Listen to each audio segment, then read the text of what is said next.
Hello there people, Snow Crash here from Snow Crash Constructions. I hope you're having a good day, because I am. We've just finished our new Guardian farm. And unlike a lot of Guardian farms out there, this one allows you to collect XP as well as drops.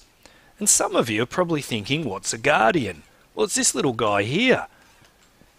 Now, he spawns in and around ocean monuments. And you're probably wondering, what's an ocean monument? Well, an ocean monument is a new structure in Minecraft 1.8 that spawns in deep ocean.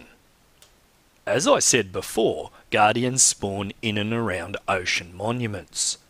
But to be more precise, imagine a box just enclosing the ocean monument, expand it by 5 blocks in every direction, and this is the encompassing area that the Guardians can spawn. So to build this, the first thing you're going to need to find is an ocean monument. You're going to have to look around in deep ocean, alternatively find a tool online that can help you locate it. Once you have, the hard work begins. You're going to have to remove all the water like this. And then you're going to have to remove the ocean monument. So I'll leave it to you as to how you're going to do that. By the time you've finished, you're going to end up with a situation where you have a big, square, open area like this, probably with a wall around to keep the water out. Once you've done that, probably a good idea to make it mob-proof down the bottom and light it up or half slab it or something like that. Now we've built a little farm here. It's not particularly big. It produces about 4,000 to 5,000 items an hour. But it's a little bit easier to make in survival. It's not terribly difficult. Now, I'm going to run you through exactly how we built this, and from that you should be able to put something together yourself. So to start with, we've got a couple of fish tanks here. Pretty basic, pretty straightforward. Now, the fish tanks aren't completely full of water source blocks, but what they are full of is a top layer of water like this. Put your source blocks in, done, remove this layer, and that will then have flowing water all the way down. Guardians can spawn in flowing water as well as still water. The added bonus here is that that flowing water down will help flush them out quicker. Now, as you can see, the mobs spawn inside those fish tanks. They fall down. There are signs here holding the water back. They fall into this flowing water that comes out 8 blocks and drops them into this trench. That trench uses the same principle, flowing water from here down to there, like a little staircase, and pushes the mobs down. So that bit's pretty easy. You should be able to work that out. There's nothing ingenious or tricky about it.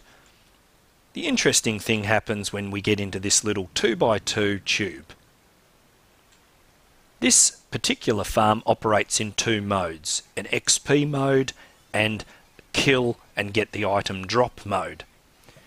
In XP mode, we use 2 permanent layers of lava here. The mobs fall through it, catch on fire and suffer just enough damage that we can then come down here, put some TNT, light it up, boom, and get a whole lot of XP. Now that I've gotten rid of a few mobs, you'll start to see some spawning and coming down. Here they come now. So typically you'd let a whole bunch come down, let them burn. They stop burning after about 20-30 seconds. Pop some TNT in, light it up, and get all the good stuff. Boom! There we go. Now, in the item drop mode, we press this button. It activates 2 more layers of lava so that there is 4, and this will ensure that all mobs dropping through that will die. They come down here, they burn up, and they drop all their loot into this chest here. There you go, you can already see it clocking up. So that's the basic principle. Now I'll just run you through how we do it. What we've got is 2 dispensers here, 2 dispensers there. Pretty straightforward, just a button, some redstone goes up, goes to each set of dispensers. The dispensers are filled with 1 bucket of lava, and that turns on and off your extra 2 layers. Like that. There's a couple of sets of signs there to hold the lava back, and just below that we've got some solid blocks with some vines on it. This stops the mobs taking any additional fall damage and also stops them jumping back up into the lava and potentially dying when we don't want them to. Underneath those vines is a little bit of string to stop them growing down. The TNT exploder is also pretty straightforward. You have some half slabs around the bottom, a water source block up there, and the water is just flowing down into a little pit. There is a gap here that allows the explosion to emanate out and create damage. Because we've got water there on top, the TNT actually doesn't cause any structural damage. So to give you an idea of the kind of XP you might expect to get out of this, let's give it a shot. Stand behind our blast wall. Boom.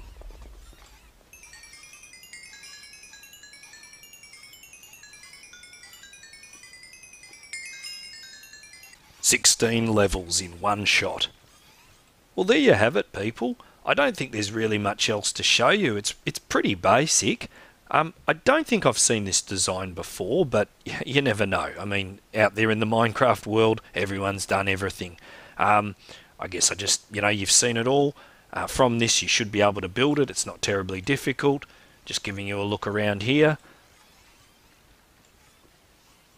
Guardian Farm with XP mode.